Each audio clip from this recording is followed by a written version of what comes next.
Սան հիմա իհարկե հիմնական խնդիրը մեր ռազմավարական հետագա մոտեցումն է հետ կապված։ Մենք քննարկել ենք նաև եւ երկու հնարավոր տարբերակ կա, ինչի մասին ես հրապարակային ասել եմ, տարբերակ 1, որ մենք սահմանված օրինական ընթացակարգերով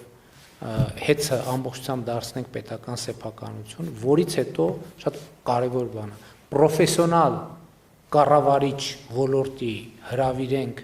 որ կառավարի, այսինքն կոնցեսիոն սկզբունքով ենթակառուցվածքը մնում է պետական սեփականություն,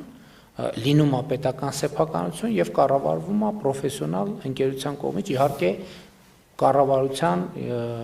վերահսկողության ներքո։ Երկրորդ տարբերակը, եթե տեսնենք, որ սա ինչ որ պատճառով անհասանելի է, որովհետեւ այնուամենայնիվ մենք ընկերությունը վերցնելու համար պետք է վճարում իրականացնենք, այդ վճարում հաստատի պետական բյուջեի ծախսը, եթե տեսնենք, որ այդ ծախսը արդարացված չի պետական բյուջեի կողմից, ուրեմն մենք պետք է թափանցիկ ընթացակարգերով նոր ներդրող ներգրավենք։ Ես ուզում եմ անկեղծ ասեմ, ինձ համար լավագույն ցանկալի տարբերակը առաջի տարբերակն է։ Ճիշտ ասած, ես էլ կցանկանայի։ Հա, բայց այդտեղ ֆինանսական հարց կա, որը բյուջետային ֆինանսական հարց է, որտեղ մենք ռազմավարական առումով այս հարցը կլուծենք, դուրս կգանք եւ այլ խնդիր երկարաժամկետում էլ մեր երկրի առաջ այդ ռիսկերը բան կանենք, կնվազացնենք, որովհետև եթե նույնիսկ ենթադրենք, որ կառավարիչը կարող է նկատի ունեմ կոնցեսիոների հետ խնդիրներ լինեն, այնտեղ հեշտ է մեր սեփականությունն է, մենք ամբողջությամբ լիազորությունները կարող ենք ունենալ։ Եվ հիմա քննարկում ենք, այստեղ կարևոր է ընկերության օբյեկտիվ գնի դուրսբերումը, այն օբյեկտիվ գնի, որը պատկերավոր ասած օբյեկտիվ օտարման գին կարող է լինել, իհարկե որոշ նրբություններ, որովհետև ձեր բոլոր ասած գործոնները ազդում են իհարկե։ Ուղղակիորեն։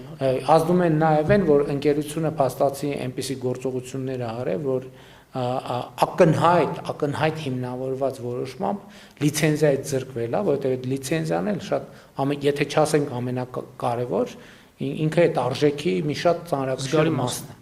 Այնպես որ ուսումնասիրենք եւ իհարկե որոշ ժամանակ ունենք հանգիստ մտածելու եւ կմտածենք եւ նաեւ իհարկե ձեր տված ձեր ներկայացրած տեղեկատվությունն էլ կվերլուծենք հանրային ծառայությունների կարգավորման հանձնաժողովի հետ էլ կխորհրդակցենք, կառավարությունում էլ կխորհրդակցենք եւ որևէ որոշում կգանք, այս պահին